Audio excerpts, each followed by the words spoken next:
জয় মা জয় মা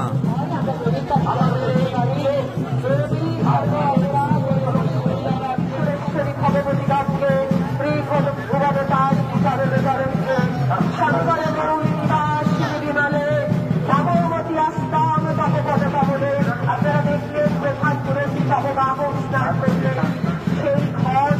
সেই ঘর পূর্ণ হলে পবিত্র বাঙ্গল। এবার আবার জয় মাছ করিতে চামর বাজার সহকারে সেই ঘর চলে আসবে রথমন্ত্রী।